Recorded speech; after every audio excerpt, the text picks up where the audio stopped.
Done madam हाँ repeat principal sir join అవ్వమని పెట్టారా సార్ ప్రిన్సిపల్ సార్ మా ప్రొఫైల్ షేర్ చేయడం మెసేజ్ చేశారు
చంద్రు సార్ పంపించారు link Chandru sir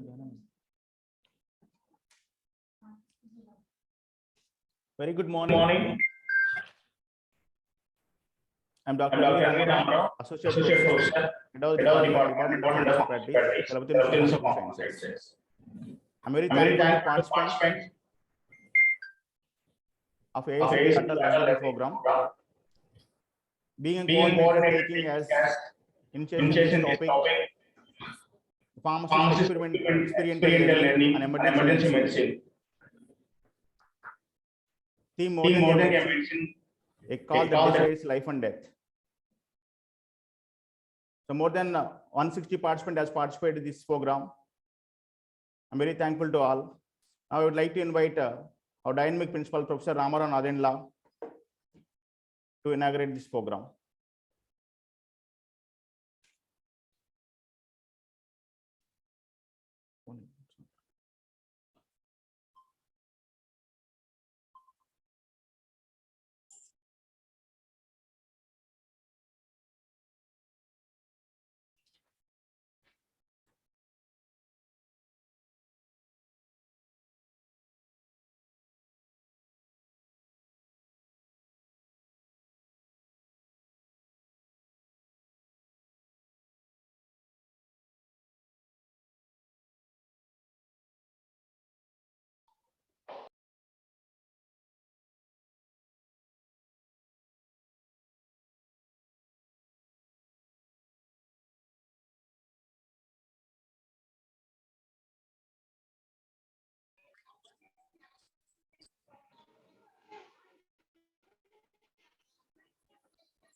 Sir, good morning, sir. Principal, sir.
Good morning, sir. You can start, sir.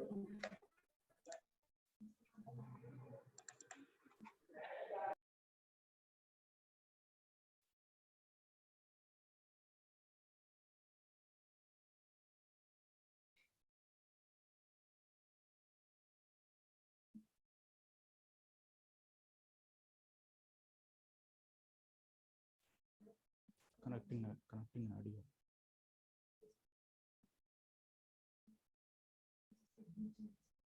చేసుకాను కదా అందరూ వచ్చేసారు కదా లేరమ్మా సార్ వాయిస్ కనెక్ట్ అవ్వట్లేదు ఎందుకని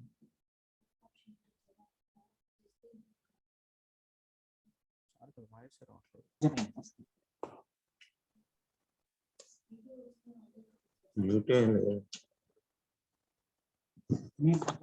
Sir, it's audible, sir. Only 36 members. Sir. Can we start or any? Yeah, we can start, sir. What about others? Sir, Vasant. So they joined, sir. What about? They joined, sir. We have given the message, sir. They'll join, sir. Okay.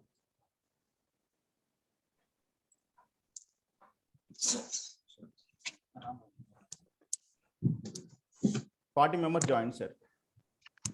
Okay. Very good morning, all of you. Good morning, sir. On behalf of Department of Pharmacy Practice of Chalapati Institute of Pharmaceutical Sciences, I cordially welcome all the delegates for this AICTE Atal Virtual Faculty Development Program.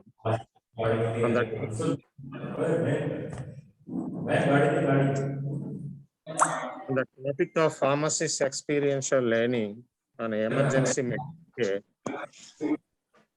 this Atal Virtual Faculty Program, which is designed, will be conducted from 1st November to the 5th November.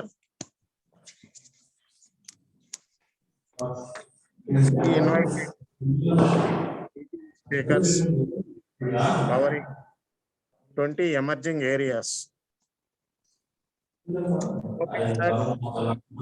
Each and every delegate or participant will gain sufficient knowledge in the emergency medicine. This is designed. The Department of Pharmacy Practice of Chalapati Institute of Pharmaceutical Sciences is established in 2009 with the PharmD PB programs. Almost 7 batches of students, about 210 students were graduated out, particularly in the area of the pharmacy practice. And we have an MOE with the Government General Hospital and Maryland Eastern Shore University. The students are continuing their good number of the projects in association with the faculty of Government General Hospital. About 10 to 12 faculty are recruited in the area of the pharmacy practice. We have Drug and Poisonous Information Center too. పనేదే లేదనుకుంటా ఈరోజు sir Please participant, please unmute your mic.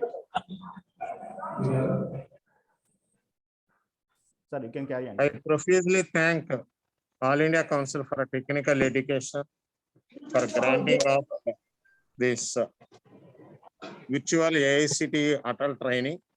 The main motto of this AICTE Atal training is to plan and help in imparting high quality technical education in the country and to support the technical institution in fostering the research, innovation, entrepreneurship through training in various emerging areas.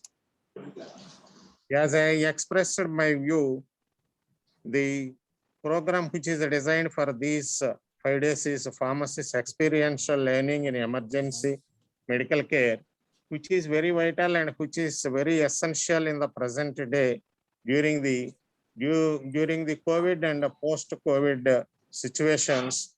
Many of the public are undergoing a severe issues.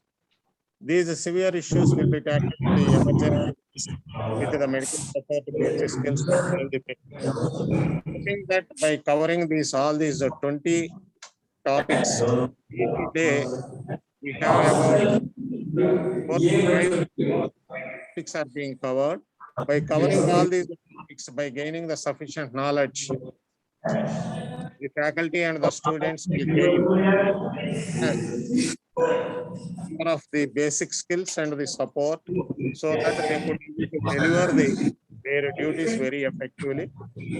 And with that view, this program is designed, and we have the pharmacy practice department of Chalapathy Institute of Pharmaceutical Science has been progressing and doing excellently. I profusely thank Professor Dr. N. Venkatramana Rao for obtaining this AICTE Atal faculty development program in conducting this program. I wish each and every participant, faculty member, I once again profusely thank all the speakers spontaneously accepted to address the students and the delegates in these emerging areas. Once again, I profusely thank each and every delegate and each and every participant, and I thank all the speakers for excellent delivery of these areas and for gaining of the knowledge in all these 20 areas during these 5 days. Thank you. Thank you, sir. Thank you very much, sir. Thank you for your support, sir.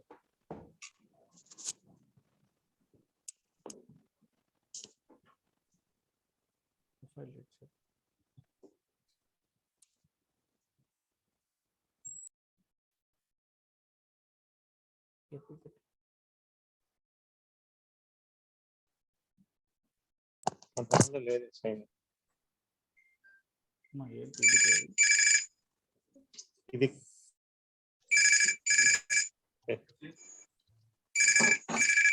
ఇది colour కదా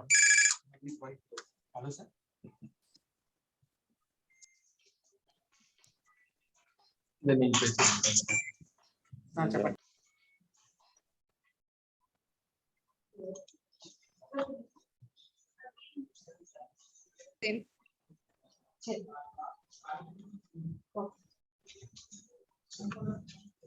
Chalapathy Institute of Pharmacy.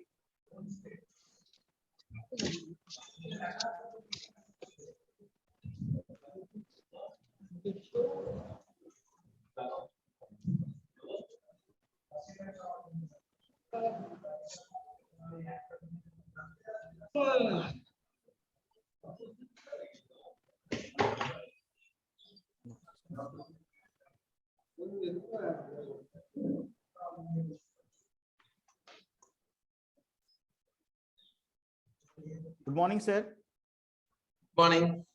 Good morning, sir. পুরো 10টা থেকে 4:30। I'm very thankful to you accepting our invitation, sir. Even you are busy in clinic, sir. Unable to hear you. The voice is very low.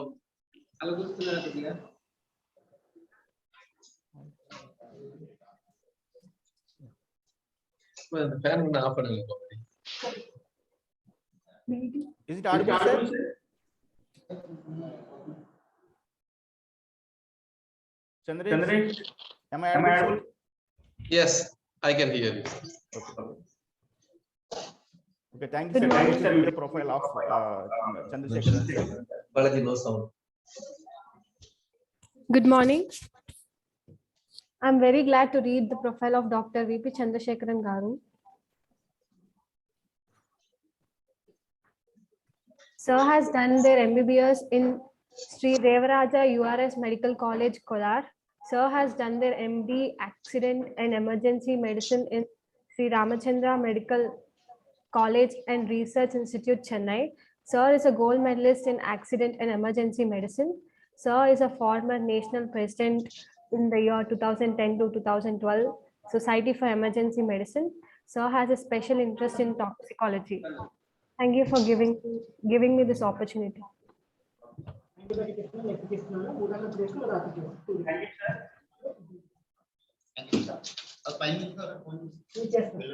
Thank you, sir. Thank you, sir.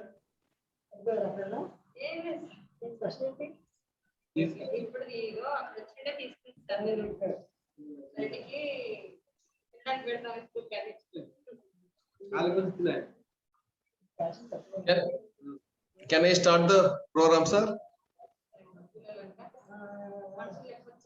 The chairman should have introduced you and spoken about the topic you are tackling. I am Dr. Chakrara Rao. Okay, please start. Nobody is there, I think. Shall I start, sir? You can start, sir. Thank you, sir. Chakra, sir. Good morning, sir. Good morning, sir. Good morning. You keep one chairperson or somebody. Sir, I had to give permission to share the screen.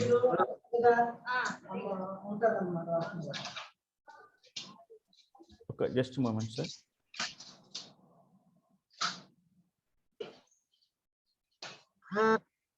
You can share, sir. You can share now, sir. Thank you. Still it is coming host disabled participant screen message. Now you can see, sir. Thank you.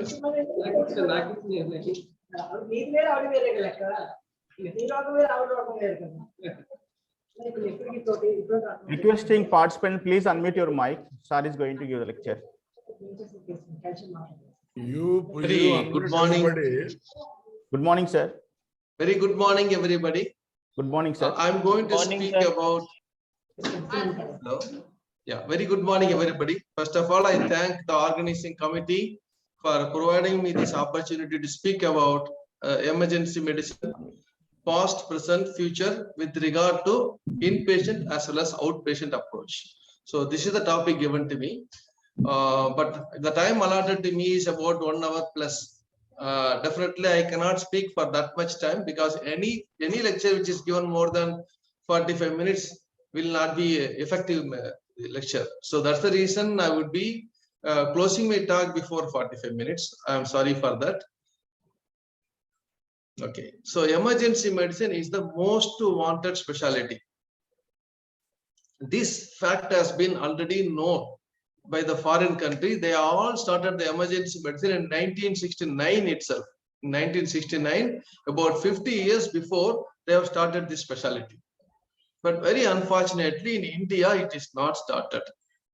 It is started only in the year of 2000. That too, neither the MCA nor the DNB started this. This is actually started by Sri Ramachandra Medical College and Research Institute with their interest to the society. They want to do something good for the community. So they wanted the medical profession to be at par with the foreign countries and they want to save the community life. So they started the MD emergency program as well as BSc in paramedic, emergency paramedic program. So the management has spent a lot of money in bringing the faculty from the foreign country and initiating this. And then simultaneously, CMC Vellore as well as Apollo have started the courses. They all started diploma courses. Thereby, one by one, it started. Many institutions started opening the emergency medicine course, and the department has been started. There is a structured emergency department From then it started developing. In 2009, a Medical Council of India has given approval to initiate the MD emergency medicine program. And in 2013, DNB has initiated. But whatever so, only very few colleges have started the courses on MD emergency medicine, and very few hospitals started DNB emergency medicine because of the stingy regulations. There were confusion in organizing the faculty, allotting the faculty, giving the curriculum, lot of things. There was no coordinated movement between the takers and the runners. So this was a challenge they had.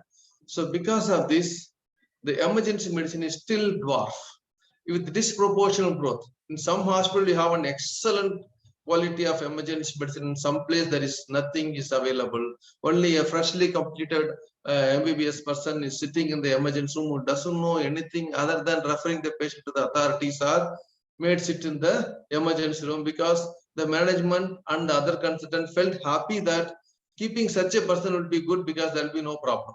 A person with the knowledge will interfere many things, and there will be a lot of issues to the administration, not to the patient.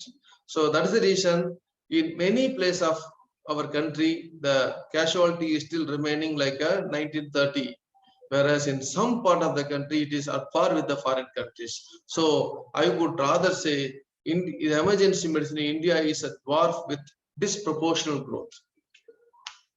And for the MCA, the emergency medicine is an unwanted, sorry for the spelling mistake, unwanted and neglected baby. That is the view of MCA regarding the emergency medicine. They just wanted to start the emergency medicine because there was a lot of force of the society and many other people.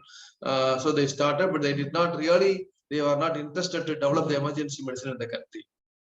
National Medical Council has recently understood the importance of the emergency medicine. They have also passed a order stating that at least from 2022, every medical college should have an emergency department with 9 junior residents, 9 senior residents, and 1 or 2 associate professor, assistant professor, and professor. So with this, a department has to be started.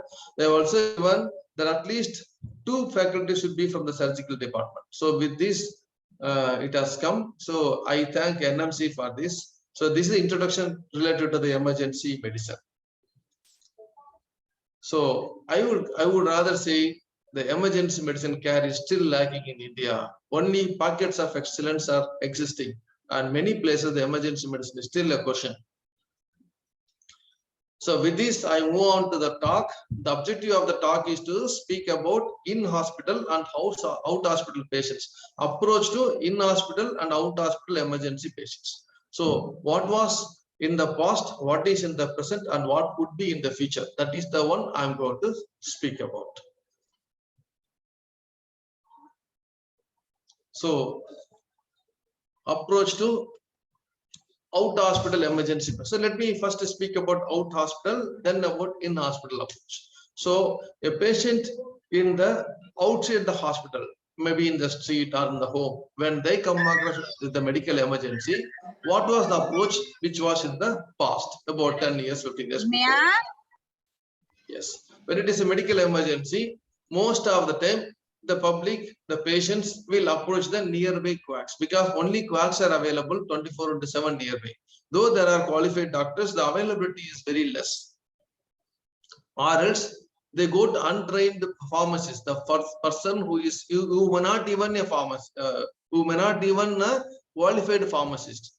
Most of the medical stores are having only 1 or 2 qualified pharmacists, and other people are all untrained pharmacists will be there. So they go there, or to the general practitioners. So what will happen if it is going to be an MI? There will be some analgesic given. If it is going to be again MI, there will be some pantoprazole and some antacids will be given. So this is the situation what was in the past when it is related to the emergency. They go to the nearby rather than looking at the right person. They go to the nearby areas. Because of all these things, they waste the golden hours. There will be delayed presentations. So even it is MI or stroke or whatever it is, after 6 hours, 7 hours, they reach the tertiary care where the right care of the patient will be given. So there will be delayed. And the ambulances in the past, if you look, there will be an oxygen cylinder with mask.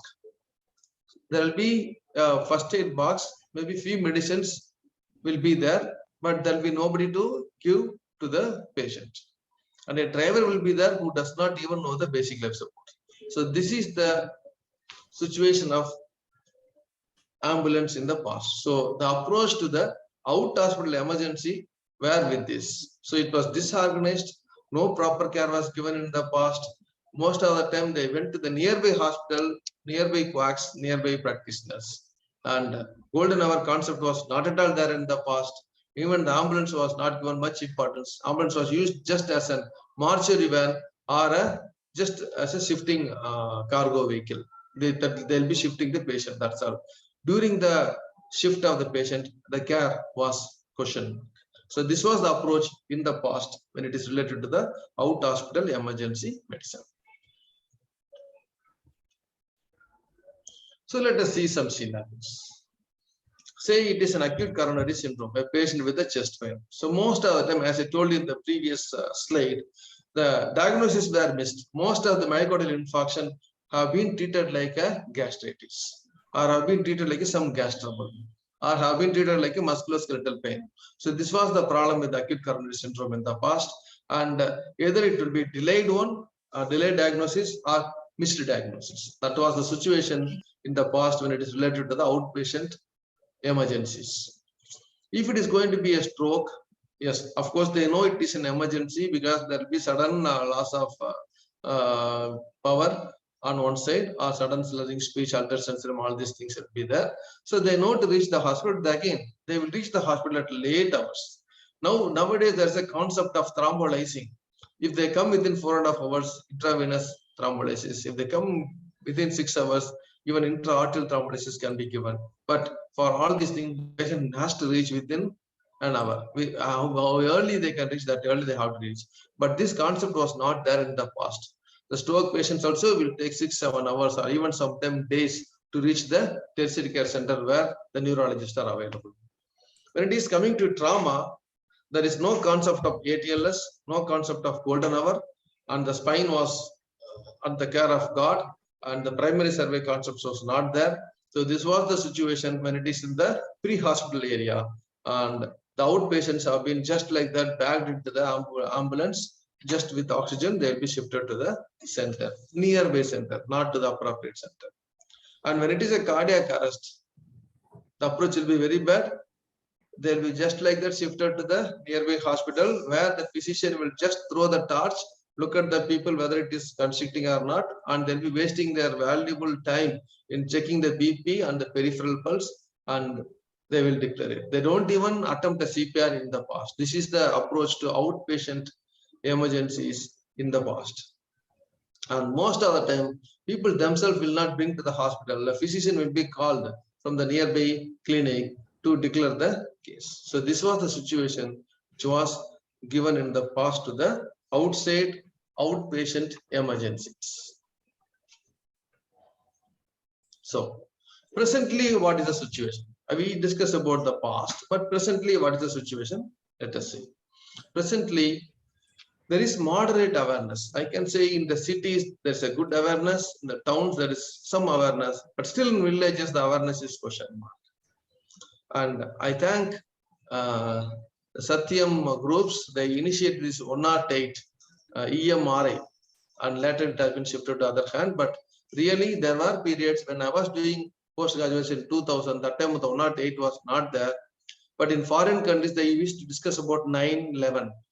So I used to worry when India is going to get like this. I thank for the Satyam groups and the EMRI now. First, it was started by Satyam groups. 108, and that is really doing a lot of good service. So I can say even some there are some challenges even in 108, but definitely it is far better than having nothing. So 108 is immediately coming and shifting the patient to the nearby centers, most of the time government hospital, and there are some private ambulances on call they are coming. So, and these ambulances, let it be a 108 ambulance or the private hospital ambulance, they have a paramedic inside, they have oxygen facility, they have monitor, they have defibrillator, everything is there. But of course, the training to the paramedic is still in a question mark, how they are trained. But I can say at least definitely it is better than 10, 15 years before. And approach is still scoop and run approach. They scoop the patient and run to the nearest center. And during the transport, maximum IV line is started and oxygen is being given. And beyond that, there is nothing much is happening. So this is the technique is followed nowadays. And the paramedics training is a question mark. Whether have they got 3 years of training or 1 year of internship and then any proper paramedic council registered, nothing is, there is no paramedic council even. Maybe it may come this year. And what I heard is they have been given 45 days or 2 months of training or something like that. I definitely feel that may not be enough. And the approach is they go to the nearest center. From the accident area, which is the nearest hospital, they are going and dropping it. Whether that hospital is capable of handling the patient, capable of, suppose it's case of MI, they go to the nearest hospital where there is no cath lab, no cardiologist available. So the golden hour is again wasted. From there, the patient has to move to the other hospital. Suppose it's going to be a trauma case. They leave the patient in a general hospital. There may not be a trauma team. So like this, the nearest center approach has to be changed. Presently, that is only the scoop and run and nearest center they are dropping it. Most of the time they go to the GH. GH is already overloaded. Again, they are overloading the patients there. Rather, the government can have an agreement with the private hospitals. At least for the emergencies, they can approach, they can give some, government can take care of the emergency payments. And any hospital which is entitled centers, that is a trauma center, cardiac center, neuro center, burn center, like that. So the patient can be delivered to the nearest appropriate center rather than the nearest center. Excuse me, sir. And as of now, the government have not listed any specialty centers. That is good. So government have to make a survey and identify which are the specialty centers where the patients can be dropped. And that has to, the patient has to be, and there should be a database, whether the bed availability is there, whether the doctor availability is there, whether the patient hospital is capable of handling the polytrauma or MI or stroke. And the patient has to be delivered to the appropriate hospital by giving the direction to the ambulance driver. And as of now, there is no pre-hospital information is given from 108 or any other ambulance Excuse me, to the sir. other hospitals. That Sir, has can to you- be given. Yes. Yeah, can Yes, you sir. move the slides, sir? Make it full screen. It is full screen only. Yeah, it's showing only first slide, sir. Just move. No, I have moved the slides. I think third or fourth slide. Are you seeing the change of slides? Yeah, we are No, not. I'm changing no now. change of slide and it is not full screen. Yeah, please make it full 1 screen. minute.